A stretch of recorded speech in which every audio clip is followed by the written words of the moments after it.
Ça fait 3 ans déjà que les poules sont arrivées à la maison et il s'est passé mais tellement de choses depuis que je vous propose de faire une vidéo bilan de ces 3 années. On verra plusieurs points clés d'avoir des poules chez soi, que ce soit les œufs bien entendu, mais aussi le coût tout de même d'avoir un poulailler, les avantages, les contraintes, les bonheurs, les galères. Bref, on est parti pour voir tout ça ensemble avec 3 années de recul et je vous le dis déjà, avec 3 années de grande satisfaction à avoir des poules à la maison.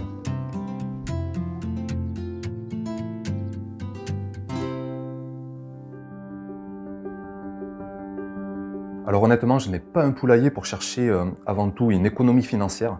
S'il fallait inclure le temps passé à s'occuper des poules, le prix de départ du poulailler, ici j'ai vraiment investi avec du bon bois, autoclave, avec, je crois que j'avais mis quand même plus de 200 € pour construire ce poulailler il y a 3 ans maintenant.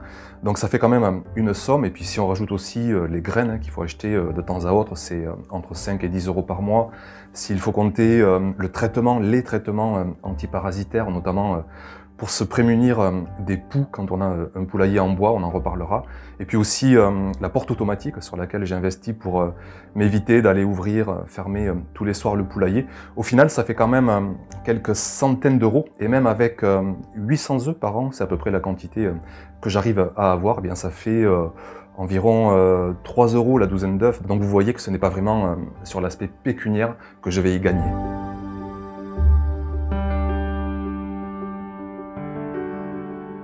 Après, bien sûr, vous pouvez faire un poulailler en système D, avec de la récup, des palettes à droite à gauche, j'en ai vu, mais à la folie dans bien des visites de potager, de poulailler aussi, donc. Et vous pouvez tomber à quasi 0 de frais, et là c'est une autre histoire, vous aurez une douzaine d'œufs pour même pas 1 €, puisque vous aurez juste quelques graines à acheter de temps à autre.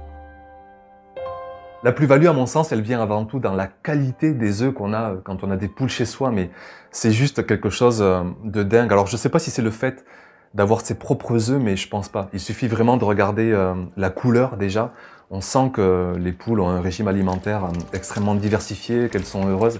Et on se retrouve avec à la fois un goût, même une qualité visuelle, vraiment on le ressent sur tous les aspects. Et ce qui fait que le moindre œuf au plat, la moindre pâte à crêpes, on a des crêpes mais d'un jaune, c'est quand même assez incroyable.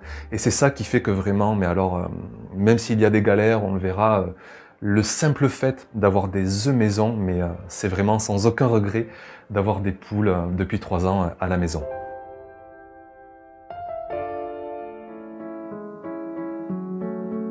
Avec tous les aléas passés, aujourd'hui j'ai 3 poules et je fais tout pour rester sur ce nombre parce que c'est celui qui me convient le mieux. Au-dessus, et c'est vite un peu trop de carnage parce que les poules sont en liberté sur le terrain et quand même ça a tendance à faire des fientes, à gratter un peu partout.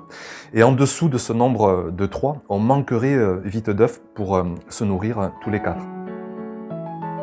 Alors après, ce n'est pas forcément évident à gérer parce que avec le temps, les plus âgés pondent de moins en moins. Une poule, ça pond au maximum sur les 2 premières années. Et Cabriole, par exemple, c'est la plus vieille, elle a 3 ans maintenant, et elle pond quand ça lui plaît, et ça lui plaît de moins en moins. Alors que Roussette et Blanchette, elles sont dans leur première année, et elles pondent quasiment tous les jours. Pour vous reprendre rapidement l'historique, au départ, j'avais 5 poules. J'étais très optimiste à l'époque, mais sans regret, quoi. C'était vraiment génial de les voir toutes les 5. Après, hélas, rapidement, il y a Roussette qui s'est fait manger par un prédateur de petite taille, parce que j'ai un seul côté du terrain qui est grillagé avec des mailles assez fines, et il a réussi à passer. Et Roussette est vite décédée. Ensuite, 6 mois après, c'est Grisette qui est elle aussi décédée. Alors là, on était en vacances et ce sont des amis à qui on avait laissé la maison qui nous ont appelés, on ne sait pas trop, elle est morte dans le poulailler. Et puis j'ai eu aussi 2 autres maladies. Blanchette qui, elle, hélas, est morte suite à une attaque de parasites dans le poulailler, une attaque de poux, on en reparlera. Et puis récemment, Noiraude qui est morte à 2 ans et demi, là aussi une attaque de parasites, peut-être des vers. Vous voyez que la mort fait hélas clairement partie de la vie d'un poulailler, il faut être prêt à ça. Moi d'ailleurs je n'étais pas prêt du tout quand je les ai eus, le premier décès a été assez dur émotionnellement vu que je suis quand même assez sensible.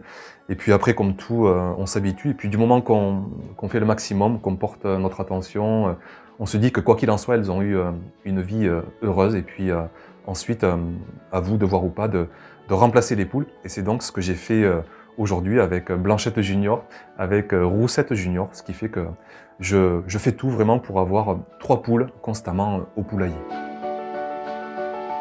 Alors après, si j'avais un poulailler dans le seul but d'avoir vraiment un maximum d'œufs, il faudrait presque que je remplace Cabriole, vu qu'elle est maintenant dans sa 3e année, elle va arriver dans sa 4e année, et la ponte diminue, mais vraiment considérablement. Mais moi, je suis complètement incapable de la tuer, encore moins de la manger. Alors on la garde, et on profite des autres atouts, hein, d'avoir des poules, ça fait du bon fumier, c'est de la chouette compagnie chaque matin, de les voir la gambader en ouvrant les volets, en ouvrant le rideau, ça met vraiment beaucoup de vie, de plaisir tout simplement dans notre quotidien. Mais par contre, je ne sais pas trop comment je ferais si un jour j'ai toutes mes poules qui vivent 3 ans et plus, sachant que des poules de compagnie, même si ce sont des races hybrides, ça peut quand même vivre 4, 5, 6, 7, voire 10 ans pour certaines. Alors si je me retrouve avec plein de poules anciennes et 0 œuf, là ça va pas le faire parce que je veux quand même des œufs pour nourrir ma famille. Et là je crois que tant pis, je mettrai toute ma sensibilité de côté, ou alors je ferai un enclos pour avoir plus de poules, mais sans les laisser en liberté, et avoir au moins 3 poules parmi elles qui pondent presque tous les jours. Depuis la dernière vidéo, c'était il y a 1 an déjà, je n'ai pas changé ma façon de gérer l'espace pour les poules, à savoir qu'elles sont en totale liberté sur le terrain. J'avais fait un enclos au tout départ, mais bêtement, ça me faisait trop de peine de les voir tourner en rond dans un petit coin du terrain. Alors j'ai tenté la liberté. Seulement, avec 5 poules à l'époque, ça faisait vraiment trop de dégâts, ça grattait partout, ça faisait des fientes partout, et ça devenait vraiment pas gérable. Alors j'ai divisé mon terrain en 2 avec un filet à poules. Je l'ai fait quelques mois, et puis là aussi, au final, ça m'a un peu ennuyé d'avoir ce filet au milieu du terrain. En plus, les poules, elles ont quand même une mémoire, et elles savaient que de l'autre côté du filet, c'était assez attractif, alors elles cherchaient à passer au travers.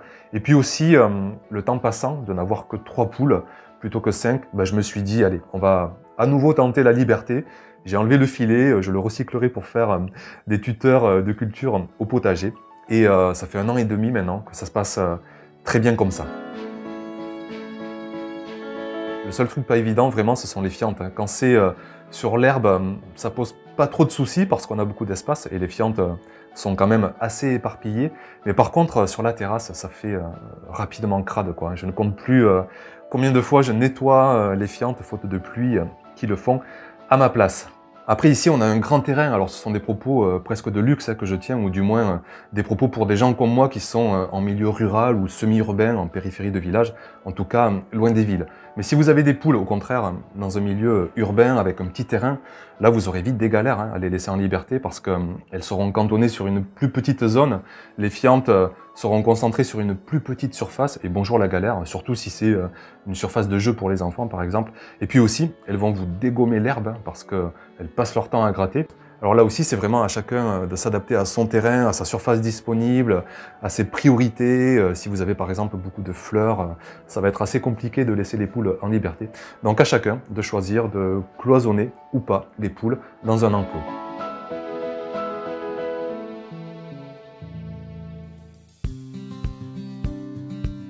Alors ici, la prairie, elle fait environ 300 mètres carrés, c'est vraiment l'espace de jeu principal pour les enfants, pour jouer en famille au football.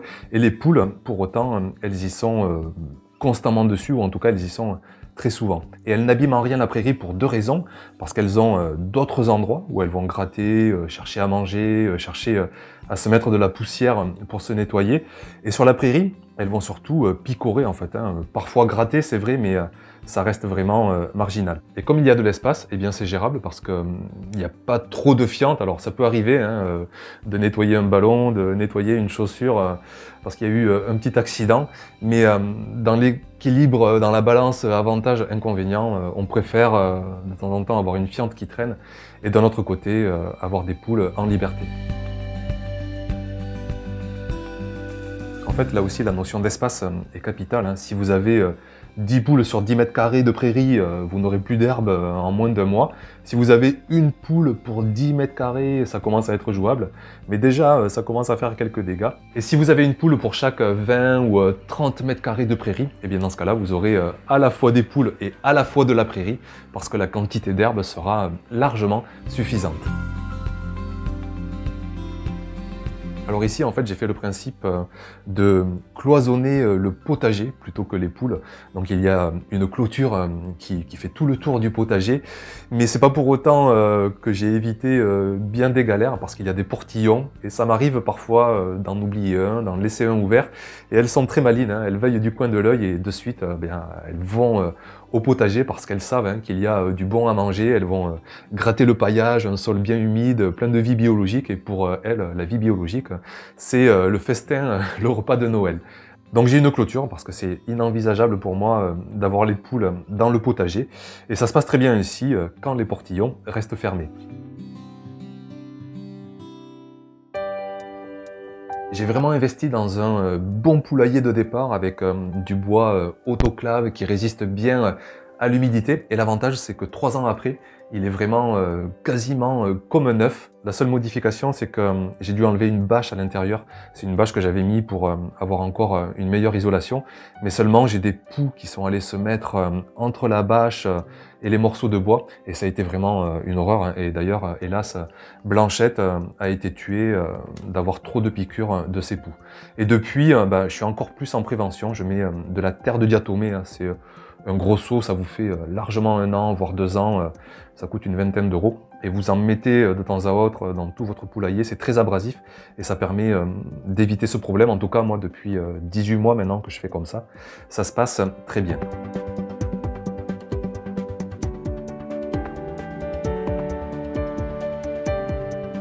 Alors l'anecdote marrante, c'est que mes 2 dernières poules, elles ont pris l'habitude de dormir ailleurs qu'au poulailler. Elles vont se percher toutes les 2 sur un arbuste qui est collé à la maison. Alors je me dis quand même, les pauvres quoi, hein, elles sont pas abritées de la pluie, elles sont pas abritées du froid, mais bon, elles sont grandes, elles savent qu'il y a le poulailler puisqu'elles vont y pondre hein, tous les jours, mais elles préfèrent cet endroit. Et d'ailleurs ça confirme comme quoi les poules elles craignent beaucoup plus le chaud que le froid, hein. Ici en été, je le vois quoi, hein, elles souffrent de la chaleur, elles cherchent constamment l'ombre, mais le froid c'est pas vraiment ça qui va les déranger, et la preuve donc en est, c'est que là elles dorment dehors alors qu'ils gèlent pratiquement le matin en ce moment, mais apparemment elles s'en fichent carrément. Donc on verra bien comment ça évolue au fil du temps, qui sait, peut-être qu'un jour elles se décideront à aller dormir au poulailler.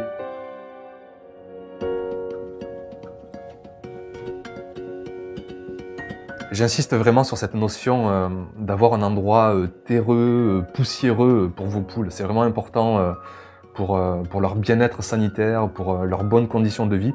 Elles adorent prendre des bains de poussière, des bains de terre, quoi, hein. Et l'idéal, c'est vraiment d'avoir accès en fait à la fois à de l'herbe, parce qu'elles picorent sans cesse, et si vraiment vous en avez pas, essayez au moins de leur apporter de la verdure constamment.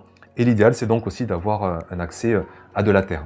Vous devez connaître l'expression un nid de poule, hein, quand il y a un trou dans une route ou dans un chemin. Vous voyez avec ces images, c'est vraiment une expression toute trouvée. Effectivement, parfois elles vont vraiment gratter au point de presque s'ensevelir. En tout cas, ouais, elles cherchent vraiment à se mettre pleines de terre, pleines de poussière. C'est vraiment pour se nettoyer, pour se défaire d'éventuels parasites. Donc vraiment, vraiment important d'avoir accès à de la terre bien sèche, de la poussière pour nos poules.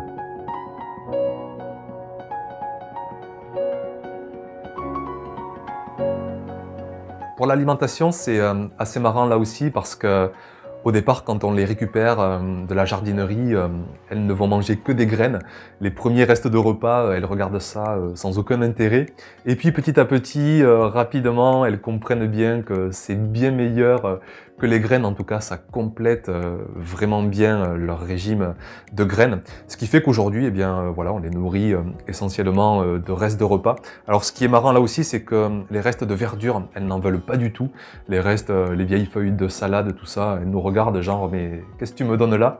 Et en fait c'est des abonnés qui m'ont dit que comme elles avaient accès à de la verdure, à de la prairie, en fait elles ont déjà du vert, donc ça les intéresse pas d'avoir de la verdure de nos restes de repas. Mais par contre, sitôt qu'on va avoir des restes de féculents, des riz, pâtes, des restes de viande, de charcuterie, alors là, ce sont de vrais omnivores, hein, ces poules, elles se régalent de ça, ce qui fait qu'elles mangent vraiment de tout, des restes de repas, donc féculents, viande, verdure sur le terrain, même des petits cailloux pour digérer plus facilement, et aussi donc des graines que je donne, c'est une petite poignée vraiment petite par jour, par poule, et avec un sac de 20 kg, je fais entre 2 et 3 mois, donc ça reste un budget vraiment très modéré.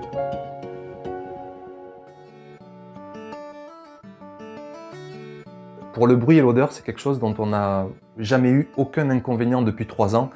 Le fait d'avoir de l'espace, forcément, va y jouer pour l'odeur, parce que les fientes vont être réparties, ce qui fait qu'on évite une concentration de fientes, et les fientes, ce sont vraiment ça qui vont générer des odeurs. Donc là aussi, si vous avez beaucoup de poules sur un petit espace, il faudra vraiment nettoyer beaucoup plus fréquemment, changer la litière, nettoyer le poulailler, nettoyer l'enclos.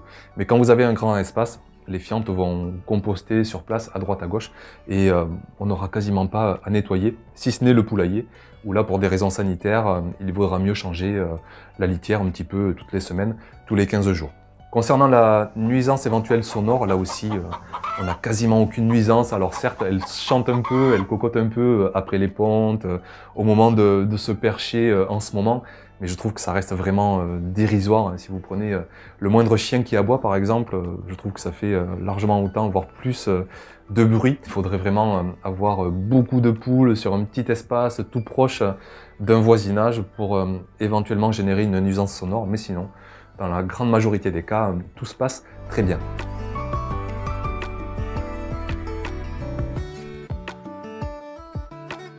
Le fumier de poule, quand on est jardinier, qu'on fait un potager, ça a une valeur mais extrêmement précieuse parce que c'est beaucoup de richesse. Donc le fumier de poule, c'est les fientes qui sont mélangées avec la litière, que ce soit de la paille, du foin, des brindilles, du broyat végétal. On va mélanger tout ça. Et on va obtenir, après quelques mois, on va le laisser composter et on va obtenir un bon compost de fumier de volaille. Et la richesse, elle est assez considérable. On est par exemple à 1,5% d'azote. Ça reste quand même une concentration assez faible, d'autant plus que c'est de l'azote quand même assez organique qui va se libérer assez délicatement sur de longs mois dans le potager, ce qui fait que la première année, par exemple, on n'aura en fait même pas 1% d'azote, ce qui veut dire que si vous mettez 1 kg de compost de fumier, vous aurez au mieux 10 grammes d'azote la première année. Et avec 10 grammes d'azote, vraiment, on répond déjà aux besoins de bon nombre de cultures. Après, vous pouvez aussi prélever les fientes séparément, sans la litière. Et là, on va avoir une matière encore plus riche de minéraux. On va avoir vraiment un concentré. On passe d'ailleurs dans la catégorie des engrais plutôt que des amendements. On va être, je crois que de mémoire, on est à 4% d'azote plutôt que 1,5%. On les récupère, on les laisse sécher. Ça va faire vraiment comme de la poudre. Et il suffit ensuite soit de les mettre directement comme ça au potager, en bien plus petite quantité que le fumier, juste une poignée par mètre carré, ça suffit. Ou sinon, dans une bouteille d'eau, on le dilue et on arrose nos cultures en pleine saison, au moment de la croissance là. Et là, on donne un sacré coup de boost à notre potager.